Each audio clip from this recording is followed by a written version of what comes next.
السلام علیکم سامعین و ناظرین۔ اللہ تعالیٰ کا قرآن مجید کو نازل کرنے کا مقصد بہت اعلیٰ ہے، اور اللہ تعالیٰ نے اسی مقصد کے لیے کائنات کو تخلیق کیا، انسان کو پیدا کیا گیا اور اس کے اشرف المخلوقات کا رتبہ دیا گیا۔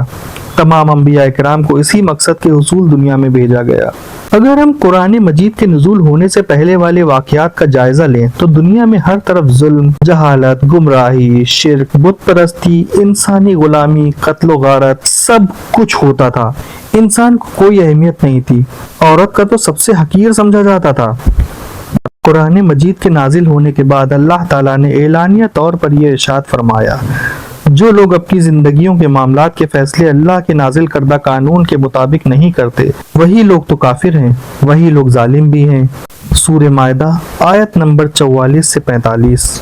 وَكَيْفَ يُحَكِّمُونَكَ وَعِندَهُمُ التَّوْرَاةُ فِيهَا حُكْمُ اللَّهِ ثُمَّ يَتَوَلَّوْنَ مِن بَعْدِ ذَلِكَ وَمَا أُولَئِكَ بِالْمُؤْمِنِينَ إِنَّا أَنزَلْنَا التَّوْرَاةَ فِيهَا هُدًى وَنُورٌ يَحْكُمُ بِهَا النَّبِيُّونَ الَّذِينَ أَسْلَمُوا لِلَّذِينَ هَادُوا وَالرَّبَّانِيُّونَ وَالْأَحْبَارُ بِمَا اسْتُحْفِظُوا مِنْ كِتَابِ اللَّهِ وَكَانُوا عَلَيْهِ شُهَدَاءَ فَلَا تَخْشَوُا النَّاسَ وَاخْشَوْنِي وَلَا تَشْتَرُوا بِآيَاتِي ثَمَنًا قَلِيلًا وَمَن لَّمْ يَحْكُم بِمَا أَنزَلَ اللَّهُ فَأُولَٰئِكَ هُمُ الْكَافِرُونَ۔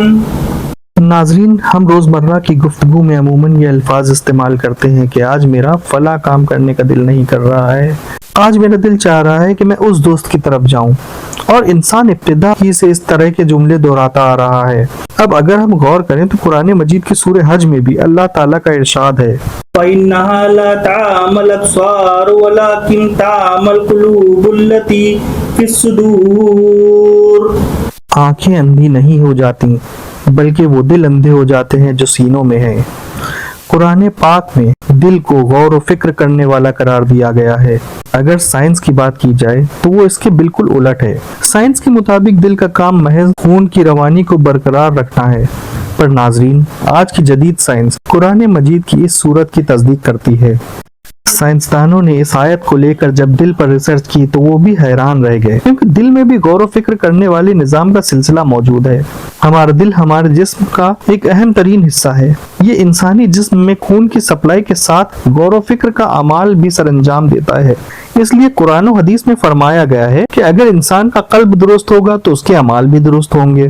ہمارے پیارے نبی حضرت محمد صلی اللہ تعالی علیہ وآلہ وسلم نے ارشاد فرمایا: بے شک انسان کے جسم میں گوشت کا ایک لتھڑا ایسا ہے کہ اگر وہ درست کام کرے تو پورا جسم درست رہتا ہے، اگر وہ بگڑ جائے تو انسان بگڑ جاتا ہے۔ خبردار، وہ دل ہے۔ کسی زمانے میں سائنسدانوں کے نزدیک دل کا کام خون سپلائی کر کے محض انسانوں کو زندہ رکھنا ہوا کرتا تھا، مگر بدلتے دور کے ساتھ سائنسدان دل کی اس بات پر غور و فکر کرنے لگے جو قرآن پاک میں اللہ تعالیٰ نے 1400 سال پہلے ارشاد فرمایا تھا۔ ناظرین، ہمارے گھروں میں رکھا ہوا قرآن مجید محض ایک کتاب ہی نہیں ہے، اس میں بہت سے ایسے راز چھپے ہوئے ہیں جنہیں وقت کے ساتھ ساتھ پردے اٹھ رہے ہیں۔ حضرت محمد صلی اللہ تعالی علیہ وآلہ وسلم پر نزول قرآن اچھے اور سچے پاکیزہ خوابوں سے شروع ہوا، اور آپ صلی اللہ تعالی علیہ وآلہ وسلم خواب میں جو کچھ بھی دیکھتے وہ سچ ثابت ہو جاتا تھا۔ آپ غور و فکر کرنے اور سچائی کی تلاش میں غار ہیرا میں خلوت نشین ہو گئے، اور ایک دن آپ غار ہیرا میں ہی قیام پذیر تھے کہ اچانک حضرت جبریل علیہ السلام آپ صلی اللہ تعالی علیہ وآلہ وسلم کے پاس حاضر ہوئے اور کہنے لگے: اے محمد صلی اللہ تعالی علیہ وآلہ وسلم، پڑھیے۔ آپ فرماتے ہیں کہ میں پڑھنا نہیں جانتا۔ آپ صلی اللہ تعالی علیہ وآلہ وسلم فرماتے ہیں کہ فرشتے نے مجھے پڑھ کر اتنی زور سے بھینچا کہ میری طاقت جواب دے گئی، اور اس نے 3 بار ایسا کیا۔ سورۃ العلق آیت نمبر 2 میں: اقرأ بسم ربک الذی خلق خلق الانسان من علق، اور کہنے لگے کہ پڑھو اپنے رب کے نام سے جس نے پیدا کیا اور انسان کو خون کی پھٹکی سے بنایا۔ پڑھو، اور آپ کا رب بہت ہی مہربانیاں کرنے والا ہے۔ پیارے آقا صلی اللہ تعالی علیہ وآلہ وسلم پر جب پہلی وحی نازل ہوئی تو آپ بہت خوفزدہ تھے۔ آپ حضرت خدیجہ رضی اللہ تعالیٰ عنہ کے پاس آئے اور کہنے لگے کہ مجھے کمبل اڑا دیجیے، اور پھر انہیں سارا واقعہ سنایا۔ بی بی خدیجہ رضی اللہ تعالیٰ نے ان کو ڈھارس بنایا اور کہا کہ آپ صلی اللہ تعالیٰ علیہ وسلم کا خیال صحیح نہیں ہے، خدا کی قسم اللہ آپ کو کبھی رسوا نہیں کرے گا، آپ صلی اللہ تعالیٰ علیہ وسلم عمدہ اخلاق کے مالک ہیں، اس قدر عمدہ اور صاف رکھنے والا انسان کبھی رسوا نہیں ہو سکتا۔ ایسا یقین تھا بی بی خدیجہ رضی اللہ تعالیٰ عنہ کا۔ اس کے بعد تھوڑے وقفے کے لیے وحی کا سلسلہ منقطع ہو گیا۔ بعد میں حضرت جبریل علیہ السلام پیارے آقا صلی اللہ تعالیٰ علیہ وسلم کے پاس وحی لے کر آتے رہے اور آپ صلی اللہ تعالیٰ علیہ وسلم اللہ کا پیغام لوگوں کو پہنچا کر رفتہ رفتہ مسلمان کرتے گئے۔ جیسے جیسے ہی وحی کا نزول ہوتا آپ صلی اللہ تعالیٰ علیہ وسلم وہ کلمات اپنے صحابہ کرام کو بتا دیتے اور صحابہ اسے فوراً یاد کر لیتے۔ وہ ان آیتوں کو کھجور کے پتوں پر یا پھر درخت کے تنوں پر لکھ دیتے تھے۔ یہ سلسلہ تقریباً 23 سال تک چلا اور آپ صلی اللہ تعالیٰ علیہ وسلم نے 63 برس کی عمر میں وفات پائی۔ آپ صلی اللہ تعالیٰ علیہ وسلم کے دور میں قرآن مجید کتابی شکل میں موجود نہیں تھا۔ اس وقت قرآن مجید لوگوں کے ذہنوں میں اور مختلف درختوں، پتوں اور ہڈیوں پر لکھا ہوا تھا۔ ناظرین، قرآن مجید جس زبان میں نازل ہوا ہے وہ عربی تہذیب کی سب سے بہترین زبان ہے۔ قرآن مجید کے تمام حروف نہایت عمدگی کے ساتھ ایک دوسرے سے جڑے ہوئے ہیں اور اس طرح 23 سال کے وقفے میں اس کتاب کی مختلف صورتوں کی مختلف آیات مختلف اوقات میں نازل ہوتی رہیں اور نبی کریم صلی اللہ تعالیٰ علیہ وسلم کی سینہ مبارک میں اللہ تعالیٰ نے انہیں ایک ترتیب کے ساتھ پرو دیا۔ آج تک دنیا کی کوئی بھی کتاب اس طرح کی دوسری کتاب تو کیا بلکہ ایک آیت بھی بنا نہیں سکی۔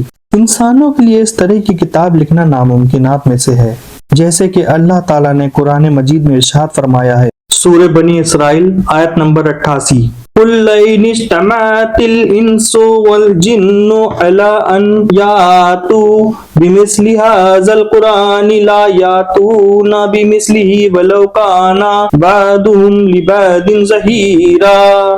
تمام انسان اور جنات اس بات پر متفق ہو جائیں کہ اس قرآن جیسی کوئی کتاب لے آئیں تو اس کا مثل نہیں لا سکیں گے، بے شک ایک دوسرے کے مددگار ہو جائیں۔